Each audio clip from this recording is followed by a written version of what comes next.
Te voy a contar la historia de un río, al que en su corta pero eterna vida le acontece todo lo que le puede pasar.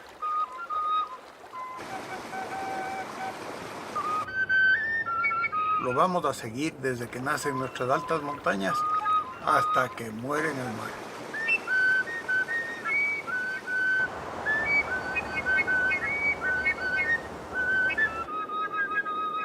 Todo este sistema de aguas, incluyendo drenajes y afluentes, son la cuenca del Esmeraldas.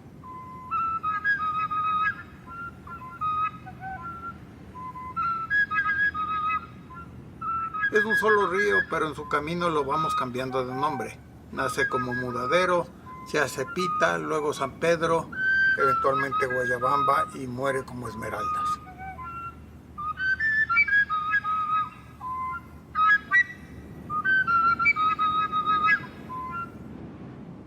Este riachuelo que de guaguito se cuela por los páramos tiene Taitimama. El cerro Sincholagua, que está rodeado de vastos pantanos, es el que más agua le da. El Cotopaxi, siendo que es más alto, grande y glaciado, contribuye menos. Si los altos volcanes y los páramos son los taitas del río, los abuelos vendrían a ser las nubes. Son las que traen la humedad de los trópicos y la sueltan aquí arriba en forma de lluvia o nieve. Esos pantanos al sur de Sincholagua son una esponja, capaces de absorber el agua cuando llueve y de irla soltando pite a pite cuando hay estiaje. Así pueden mantener el caudal los ríos para beneficio de la gente que vive abajo en los valles, que no pasa sed ni en las épocas secas.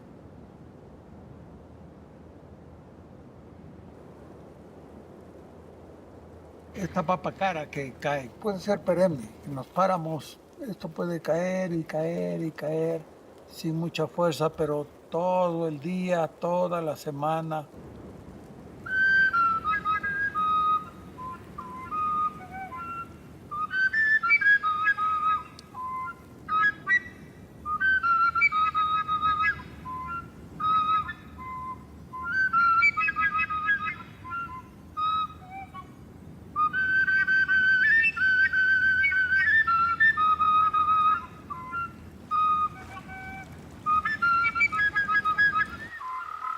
En esos páramos húmedos hay cantidad de sapos bullangueros. Las hembras son marsupiales. Andan a cargar sus williwillis dentro de una bolsa en espalda. Los páramos parecen vacíos, pero si uno rebusca hay una cantidad de pequeños bichos que son los que mantienen a las gaviotas de agua dulce, a los guigles chillones y a los patos de páramo.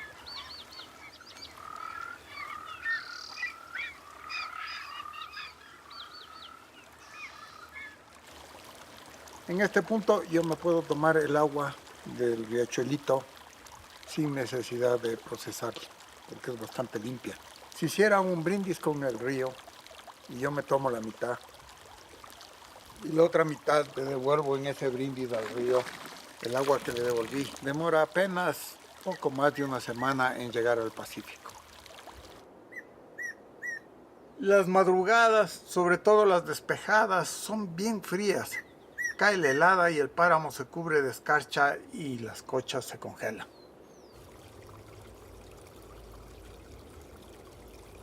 El otro Taitamama es el glaciar. Eso que vemos no es nieve nomás, porque la nieve sale al sol y se derrite. Es hielo. Esas nevadas con el tiempo y el peso se van comprimiendo hasta hacerse hielo duro y se transforman en un río más o menos sólido. Ahora, el hielo no fluye tan fácil como el agua. Entonces se va quebrando. Esas son las grietas que los montañeros tanto temen. En la parte baja del glaciar, ahora más o menos a 5.000 metros, el hielo comienza a derretirse. Parte del agua que sale de ahí se filtra en los arenales y roquedales. Vuelve a salir en la superficie, abajo en el páramo, en pogios, es decir, en vertientes. En este andar, uno se da cuenta que la vida de un río es como la de una persona. Los ríos se gestan en los pantanos y los glaciares, como el guagua se gesta en el útero de la madre. Lastimosamente, Los ríos ya no nacen puros, porque el microplástico se encarama en el viento y llega al glaciar. Pasa igualito a través de la placenta de la madre. Aquí en el Cotopaxi hay un divorcio de aguas. Si vuelvo a levantar el vaso en esta arista y hago un brindis con la quebrada que vemos a la izquierda, el convite bajaría por el Tamboyacu que sale al Napo, eventualmente al Amazonas y al Atlántico.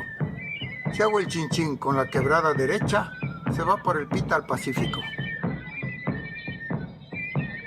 Como los habitantes de los valles nos está haciendo falta agua, ya desde muy alto en la montaña se comienza a hacer talanqueras para desviarla a donde convenga.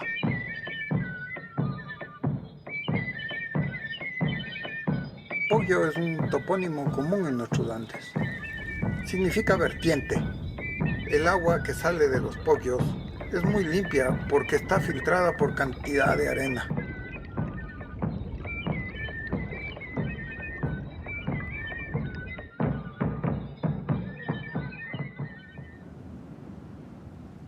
Nuestro trabajo es de control y vigilancia. En el área tenemos 7 rutas y todos los días hacemos una ruta.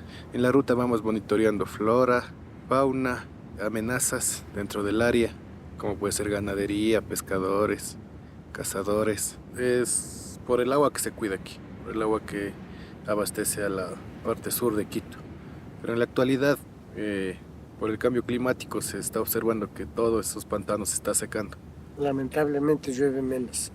En los meses de mayo, junio, julio, agosto, comúnmente nosotros le denominábamos tiempos de nevada, que era esto, que día y noche llovía, se nublaba, llovía, el Pita era más grande, era un río grande, ahora parece una quebrada nada más. Creo que Quito y todos deberíamos preocuparnos por este tema, ¿no? De la conservación, del ahorro, no desperdiciar, todo eso.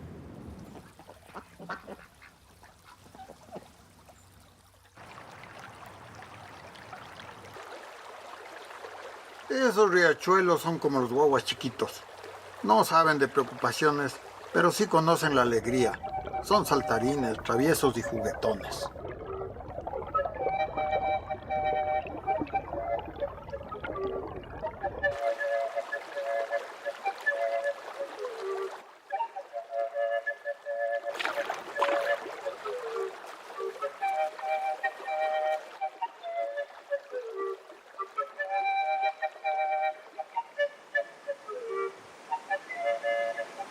Las quebradas de Hualpaloma y Mudadero, ambas que drenan sobre todo el Sincholagua y algo al Cotopaxi, forman el Pita.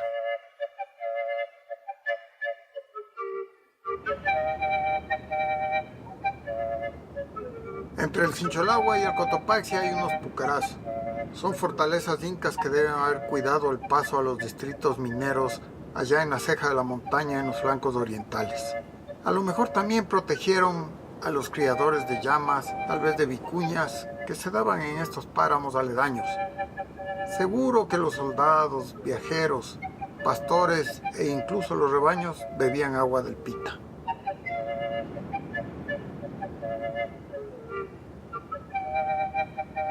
Conforme el río de nuestra historia va bajando, se topa con climas más calientes y los cultivos comienzan a asomar a la vera de su camino. En este caso, la papa, que como muchos saben es proclive a varias plagas y necesita de químicos para producir buenas cosechas. Lastimosamente, los pesticidas usados son muy solubles. Esta cercanía de los cultivos de papa con el río es ciertamente nociva.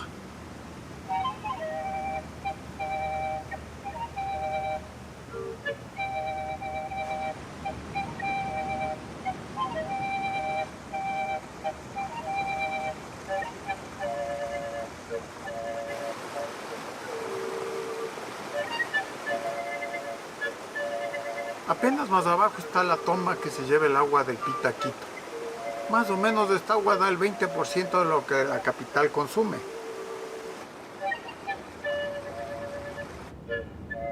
El agua se va por un canal tapado que intenta preservarla pura y cristalina. Llega a la planta de tratamiento de Puengasí, desde donde se distribuye a la ciudad.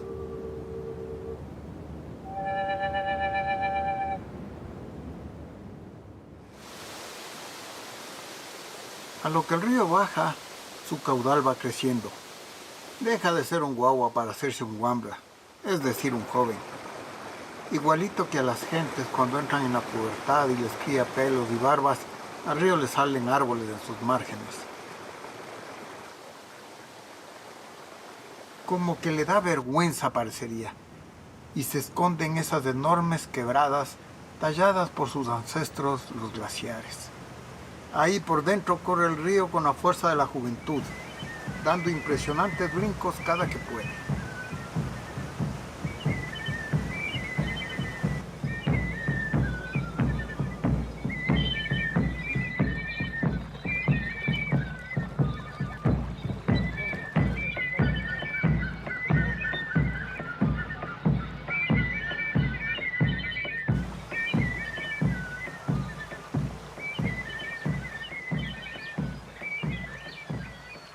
El río, conforme avanza, recibe cantidad de afluentes. Algunos son hilos de agua y otros son riachuelos.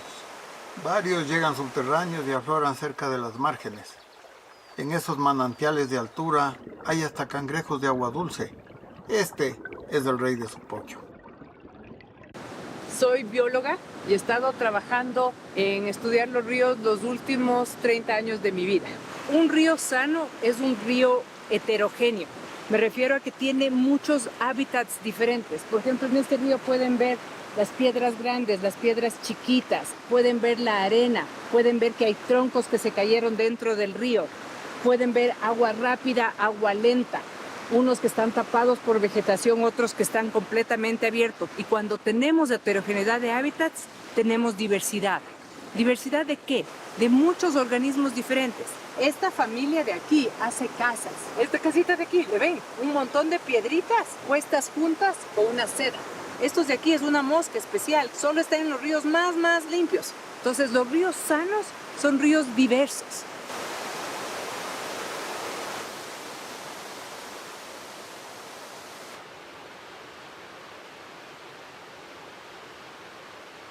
Aquí el agua todavía es bastante pura y ya vamos viendo cómo le siguen sacando al río canales y le siguen sacando, hasta en mangueras se llevan el agua porque a la gente le hace falta agua y al río no tiene tanto.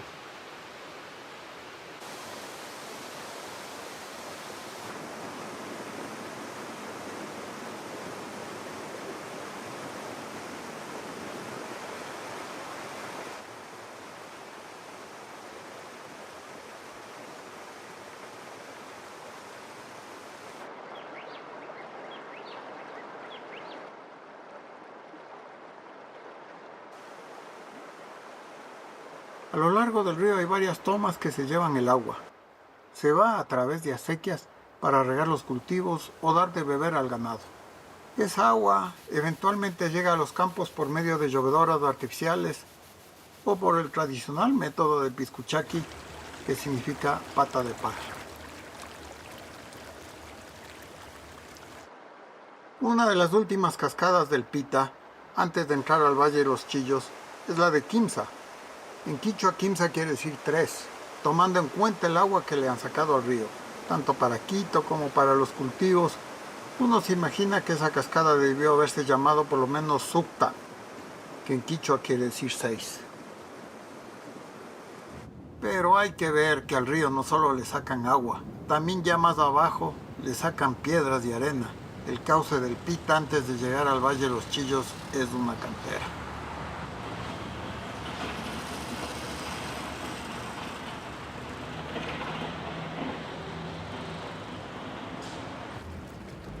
Cuando el río por fin entra al valle habitado, le encajonan. Le han robado orillas y playas para construir hasta el filito mismo. De vez en cuando ese río crece y reclama con furia lo que fue de él. Allá, lejos, alto en el horizonte, asoman ambos progenitores, el Sincholagua y el Cotopaxi. Deben ver con aprensión cómo su vástago entra al mundo de los hombres. Todas esas casas botan a los desagües del agua de los servicios higiénicos, lavabos, duchas, lavanderías, todo va a las alcantarillas y eventualmente al todavía joven río. lo comienzan a contaminar tan temprano y ya lo enferman. Es como si nuestro joven río se pegara a sus primeros tabacos o su primera chuma.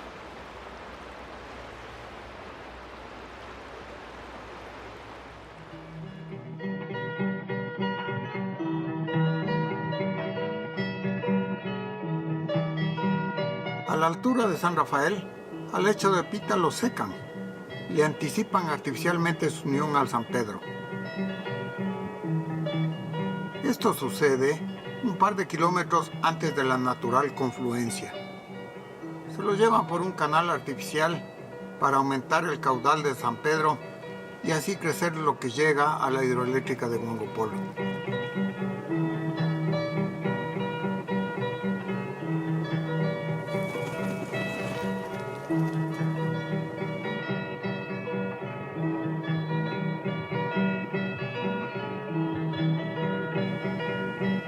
A la orilla de San Pedro están las piscinas de Cunuyaco, palabras quichuas que quieren decir agua caliente. ¡Qué pena! Lindo sería, y sano también según dicen, si hubiera cómo bañarse en el agua termal de las piscinas y luego en el agua fría del río. Aunque siempre es mejor no ensuciar que limpiar, hay gente que se convoca en Cumbayá y pone su mejor empeño en unas mingas que se hacen en el San Pedro. Esto debería ser un ejemplo para otros, sobre todo para los más cochinos. Las 14 mingas hemos recogido más de 12 toneladas. Estas 12 toneladas hemos evitado que vayan al mar, que vayan a Galápagos. Entender que el río pasa por aquí, pero no solo pasa. Viene, va, afecta a comunidades hacia abajo, viene de zonas limpias y luego lo echamos a perder. Aquí en la sierra podemos moverle ya, pero en la costa los niños se bañan en el río, lavan en el río les inunda, es una interacción mucho más grande y yo solo pienso, toda esta basura, toda esta contaminación va a llegar allá. Que no boten basura al río porque va a ensuciar todo el planeta y el planeta es nuestra casa. Imagínate que tu casa está tan sucia y toda la basura está ahí. Es como eso, pero no es todo nuestra casa, de todas las personas. Este río cae al Esmeralda. Sí. ¿Tú conoces el río Esmeralda? Sí, claro. Sí. Cuando tú al frente de Esmeralda te metes al río, ya está agua. No, yo nunca me he bañado ahí. ¿Por qué? El río es muy cochino. Es cochino. Porque aquí no cuidamos.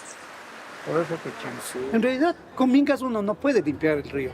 Las mingas no están hechas con ese propósito, pero sí para mostrar en terreno ya el efecto que tiene la contaminación de nuestros propios hogares. No es lo mismo hablar de cuidar la naturaleza, cuidar los ríos, que meter las manos en el San Pedro con guantes y con botas porque está totalmente contaminado, sacar alfombras, ropa, botas, mangueras, juguetes y darse cuenta de que toda esa contaminación viene precisamente de esa fuente, de nuestros hogares.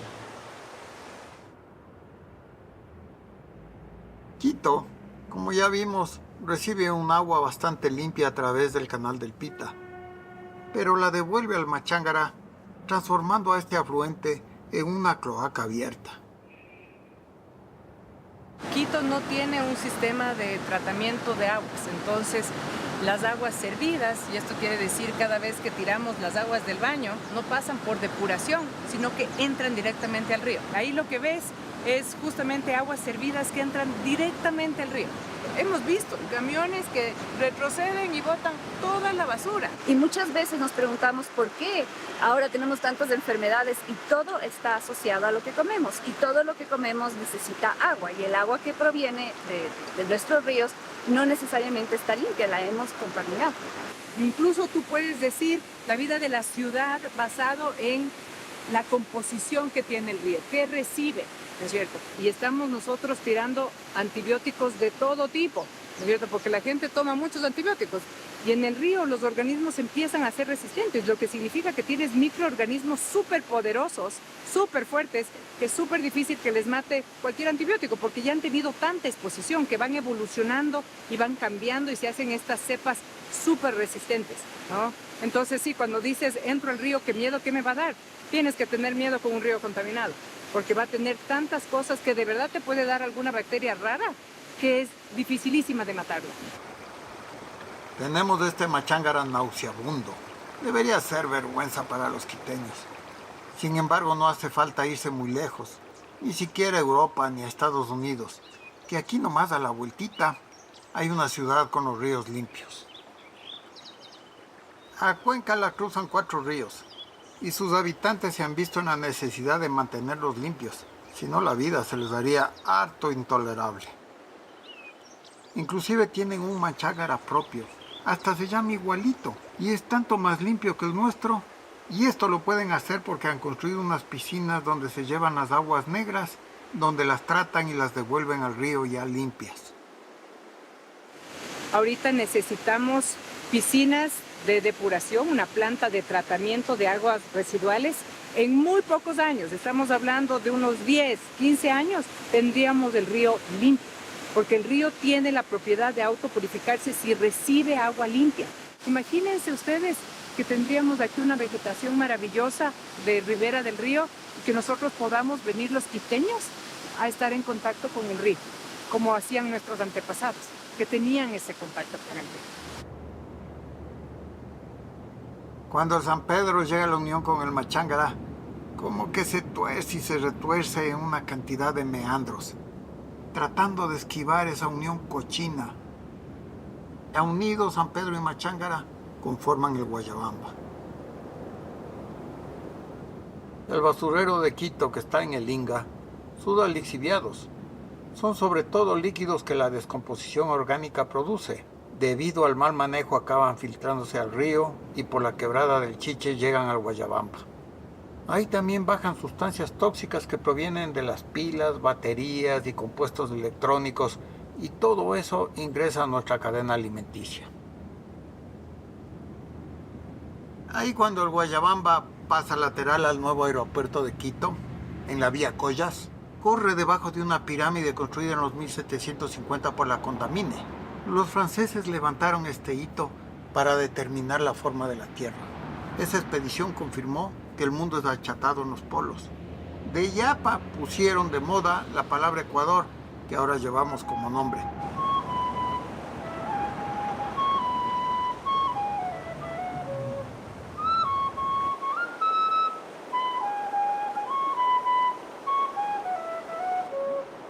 En una angostura del Guayabamba, los incas encontraron un sitio propicio para cruzar el río. De esos tiempos quedan las rocas indígenas originales. Sobre estas piedras labradas, los conquistadores españoles edificaron un arco de ladrillo.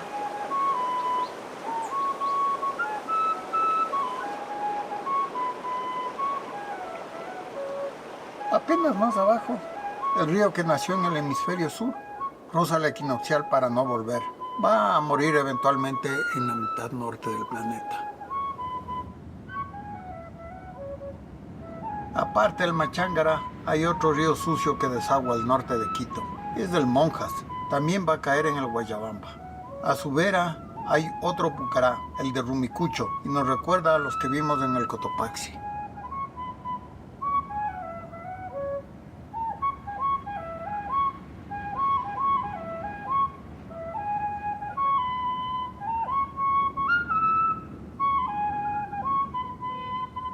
Hubo hace años un proyecto en Quito para construir un sistema de tratamiento de aguas residuales. Esto se iba a hacer en lo que fue la hacienda Vindobona, pero el presupuesto destinado para esta obra se reubicó al metro de Quito. Ahora en Vindobona hay solamente unos cultivos en la zona desértica que, regados por las aguas negras del Monjas, destacan como que fueran oasis. Actualmente la autoridad no tiene ningún plan porque dice que es muy costoso. ¿No será acaso que nos sale más caro todo lo que el agua contaminada causa en la salud pública?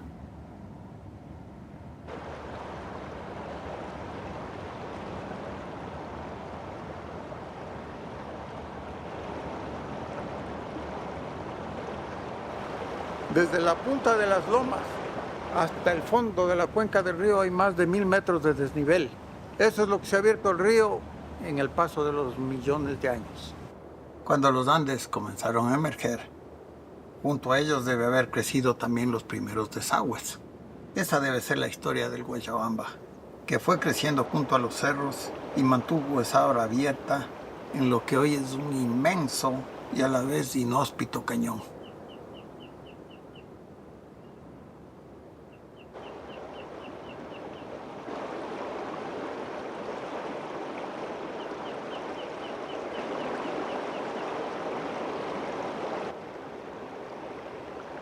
Aquí en este sitio, el aire frío de los Andes se mezcla con el aire cálido del trópico. La humedad se condensa y se crean neblinas. También se generan fuertes vientos, que son los que ponen el ritmo en un baile con las nubes.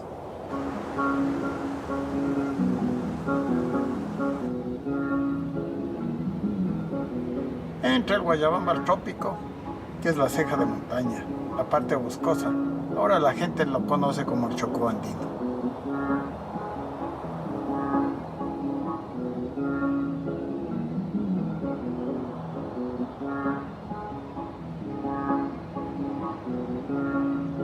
Yo soy guayaquileño, pero ya vivo 25 años aquí. Bueno, el río Guayabamba es un río muy profundo y la verdad es que en el verano no hay la pestilencia que hay ahorita. Como las quebradas bajan, le alimentan de agua. Y en el invierno sí es una pestilencia insoportable, porque viene del desperdicio de que botan en Quito. Entonces toda esa podridumbre hace daño a todo lo que es ser viviente. Pero no hay pesca, no hay nada, ahí no hay nada. Mejor dicho, usted no puede ni pasárselo a ese río. Una, porque es peligroso. Otra, por lo que le puede caer una sarna. Y si esa sarna se complica, aquí nomás podemos acabar.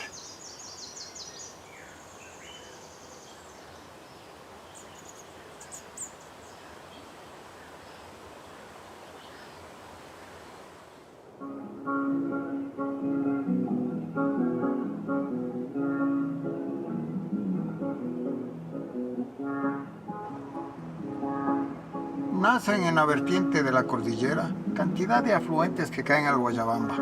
Ahora esas laderas están salpicadas de fincas modernas, pero antaño en el bosque habitaban muchos nativos variados. Eran conocidos por el genérico de yumbos, gente que dejó su huella. Hay piscinas donde seguramente se hacían baños rituales, petroglifos difíciles de descifrar pero que parecen celebrar remansos. Y hasta monumentos como esta pirámide que debió haber sido de los caranquis. Parecería que para ellos el río era cosa sagrada y no un basurero. Ay, qué bonito es estar enamorado, apasionado, impulsivo y un amor. Ay, qué bonito es estar enamorado, apasionado, impulsivo y un amor. Todos estos afluentes, adorados y cuidados de antaño, llevan agua de todavía buena calidad al Guayabamba, diluyendo así lo que viene desde la ciudad de Quito y en algo mejorando la calidad de su caudal. Qué bonito es querer como te quiero, jamás en la vida nadie se queda.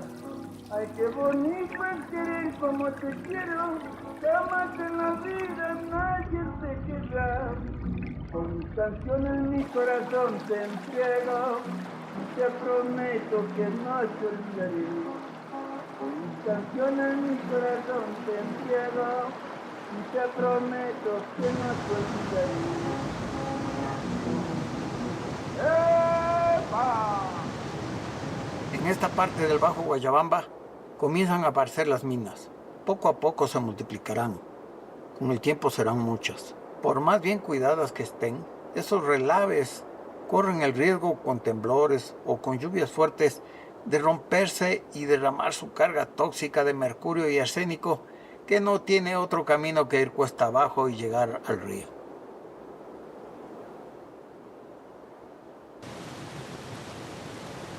Manduriacu es la última de muchas represas hidroeléctricas. Capta junto al agua cantidad de sedimentos y los tóxicos que vienen junto a ella.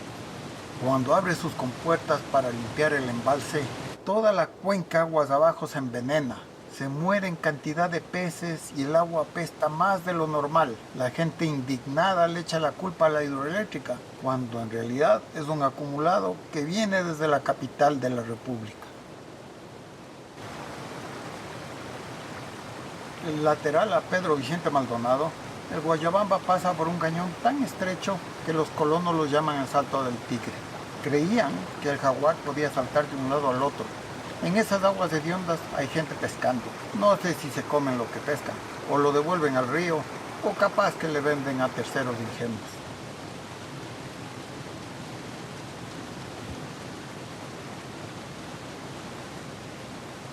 Porque es el que es muy sucio ese río.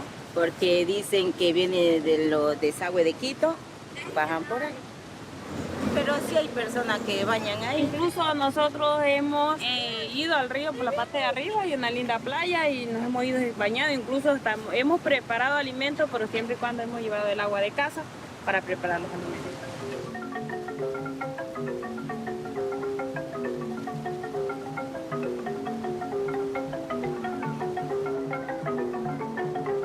En la llanura el río ya no corre. Llega viejo, cansado, ancho, pero sabio. Nos dice verdades y no le sabemos oír.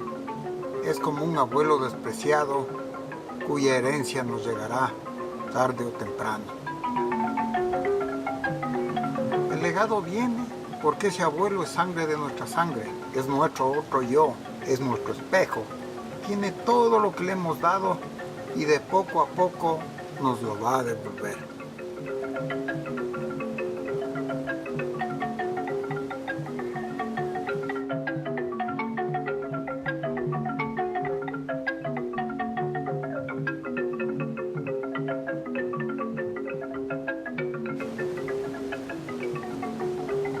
El Canandé se le une a las Esmeraldas. Sus aguas son muy limpias y llegan como un suero a la avena. Tan diferentes son ambos flujos que hacen un difícil matrimonio.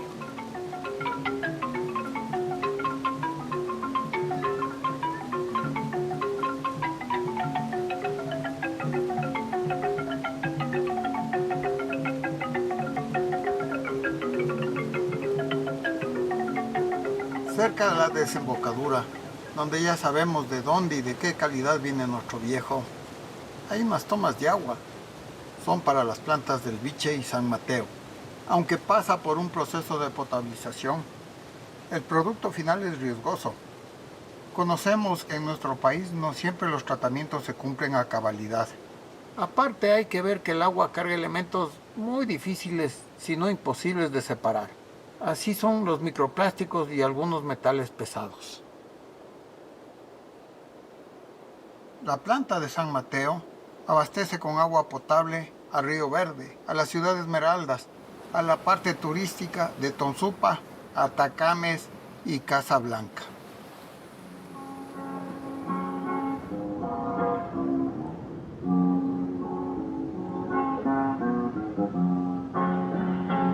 Óyeme, entre las doñas todo ha muerto, no queda nada ni una llama en la ceniza. Óyeme, entre las doñas todo ha muerto, no queda nada ni una llama en la ceniza. Al manglar solo se puede entrar en baja mar. En marea alta, las raíces del mangle quedan sumergidas. Entre ellas crecen las conchas de infinidad de peces juveniles. Mi amor ya de tu cielo abre despacio, ramos secos de viejas tensiones. Mi amor ya de tu cielo abre despacio. ¿Cómo es que viene el agua el continente contaminada con nuestras heces, con nuestra basura? Para que pensemos que lo que pasa aquí nos afecta allá y lo que pasa allá nos afecta acá. Entonces tenemos que buscar la manera de juntar lo citadino con lo rural, porque hay una parte que sin la otra parte no funciona.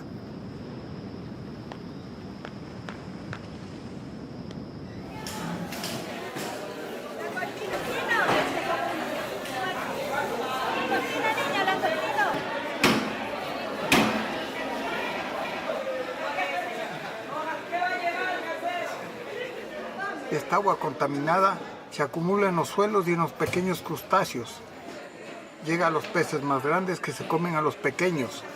Cuando riega cultivos, los tóxicos se trepan a las raíces e ingresan a hortalizas y frutos. Más temprano que tarde llegan a las tiendas, mercados y supermercados, eventualmente a la olla y al plato.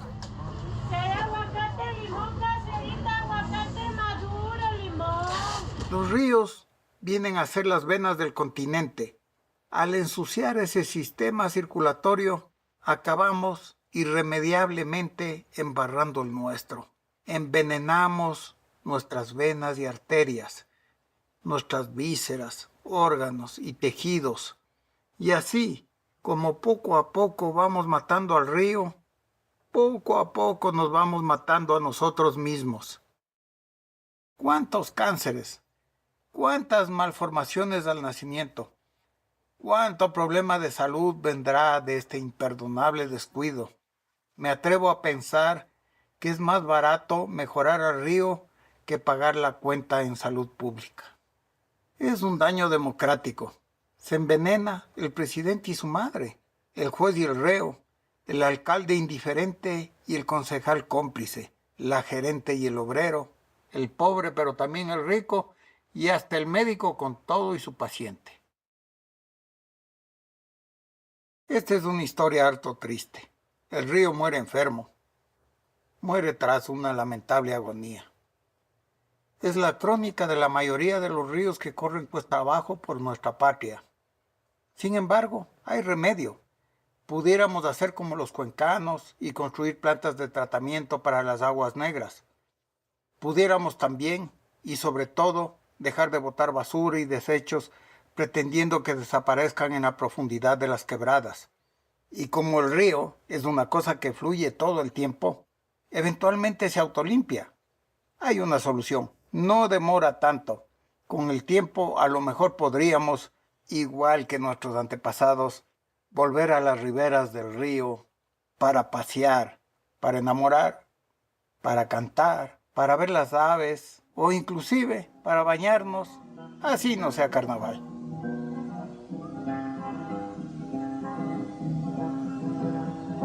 Debajo de tu fusta, te vi de correr un ñoco. Te vi de correr un ñoco. La nahui me enamoré, la nahui me enamoré, la nahui me enamoré, la nahui me enamoré, la nahui me enamoré.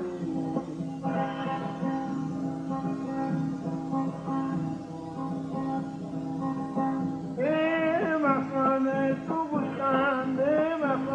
tu bután, te vi por el unñoco, te vi por el unñoco, y la nahui me enamoré, y la nahui me enamoré, y la nahui me enamoré, y la nahui me enamoré, y la nahui me enamoré.